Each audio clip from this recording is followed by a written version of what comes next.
from the Interstate Informed Citizens Coalition. Please join me in welcoming Kevon to the stage.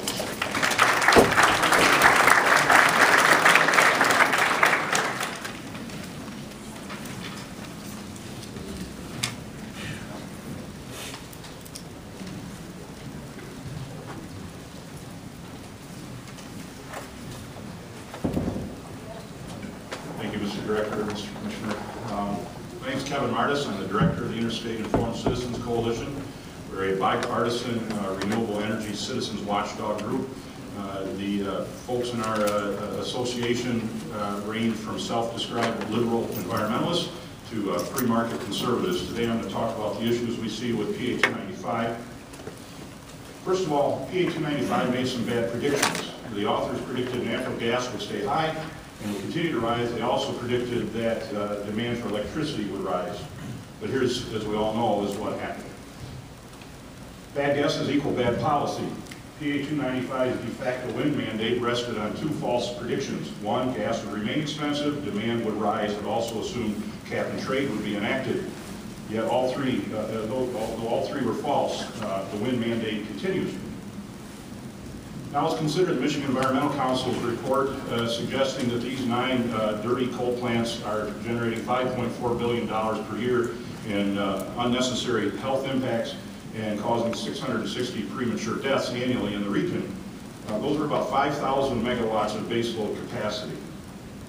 Let's say we wish to close them. Here's some truth. There are only 4 practical ways to do that today. If we close them tomorrow, we would have to have 5,000 megawatts of nuclear, or combined cycle gas turbine, or advanced coal with CCS, or combined cycle gas turbine plus wind plus transmission. Now you're going to say, what about wind plus storage? Well, with our at best 30% capacity factor, it would require 16,500 megawatts of new wind generation plus massive pumped hydro, yet still we would need a 5,000 megawatt combined cycle plant for the times when the wind is still not blowing. Levelized cost of this is at least $200 a megawatt hour, and the capital cost would exceed $70 billion. Now mind you, 5,000 megawatts of combined cycle gas would cost only $5 billion. But there are serious technical issues why we're not likely to ever see this come to pass in Michigan. That's why Michigan's wind is absolutely bound to fossil generation. And OWEA board member Eon Energy concurs. Eon is also a wind developer that's working in the Midwest. Wind energy is only able to replace traditional power stations to a limited extent. Due to their dependence on the prevailing wind conditions, traditional power stations with capacities equal to 90% of the installed wind power capacity must be permanently online in order to guarantee power supply at all times. This isn't the Koch brothers. This is the OWEA board member, Eon Renewable. Thus, there is no such thing as wind generation by itself. This has serious policy implications which the authors of PA295 overlooked. For instance, every year we hear this report about the cost of wind versus coal with carbon capture and sequestration. Listen to Dr. Josko from MIT, who believes in global warming. He's a very well respected economist. He says the usefulness of simple levelized cost rule of thumb comparisons breaks down when the generating technologies being considered have different dispatch capabilities. Thus, the production profiles for intermittent and dispatchable generation and the value of the electricity they produce are likely to be very different, making comparisons based on levelized cost alone meaningless. In other words, levelized cost does not apply any number to the value of the energy and the time of delivery. But there's a second issue. If we want to make an accurate levelized cost of energy number for wind, we have to include a percentage of the fossil fuel that's necessary. It has to be attached to a primary fossil source, which will in fact furnish the bulk of the energy from the wind fossil pair. When the costs that wind imposes on those primary fossil sources, among others, are included, we now see wind that's using coal as de facto storage, which is in fact how it would work, comes in at 100 to 194 bucks a megawatt hour. Adding that to gas would bring it in between 149 and 153, which means both are far more expensive than advanced coal with carbon capture and sequestration. There's another issue, price versus value, fixed price power purchase agreement versus MISO, the grid operator. The true value of any commodity is determined by what someone is willing to pay for it at a given time and place, which levelized cost numbers ignore. Over the last year, the average value of electricity to MISO has generally ranged from $20 to $75 a megawatt hour, depending on demand. Problem, Michigan Wind's power purchase agreements are averaging $80 a megawatt hour, that makes it expensive even at peak MISO pricing of 75 to 80 bucks.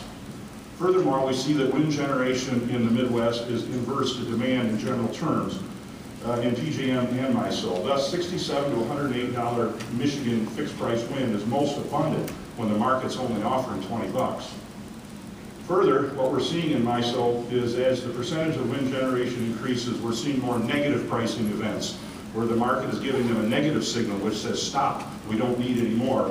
In MISO, Iowa, where there's a ton of wind, below zero grid pricing occurred 5% of the time while wind is continuing to flow in at fixed power purchase agreement prices. Perverse results, the bulk of our wind is being sold when the value of that wind is only 20 to 40 bucks or sometimes even below zero.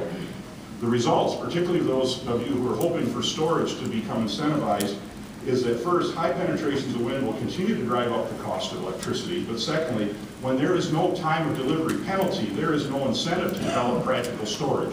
Why would you store it if you can dump it at night and they have to take it? Worldwide, we see that big wind energy mandates result in high-priced energy. The U.S. and Michigan are clustered down in the lower end, around 12 to 14 cents. We see Germany at 9% wind is 34 cents, and Denmark at 24% wind is 36 cents. Either of those last two prices in Michigan would bring about economic collapse of our industry. We know this. The Steel Manufacturers Association published a report last year that says they use $18 billion worth of electricity per year. A 10% increase in cost divided over their 100,000 employees would mean that there's $18,000 a year per union employee no longer available on the table for wages and benefits from just a simple 10% increase in the cost of electricity. My alma mater, University of Michigan, spends $61 million a year on electricity. A 10% increase in electricity to them is a $214 per year tuition increase, or they could fire 143 teaching assistants. It's up to them. You see, energy is overhead. Increased electricity costs prevent more people from having affordable education, affordable medical care, affordable home utility bills, social justice, high-wage jobs and union benefits, and affordable goods and services of all types. What about external costs? Toledo's only a few miles from my house. I live in Michigan. The external impacts of coal generation are obvious in 1912. Here's 2012. Policy question. We need to answer how clean is clean enough. If we've decided that what we see with our own eyes in our cities is not yet clean enough, then we got to look at the cost of avoiding these additional coal emissions.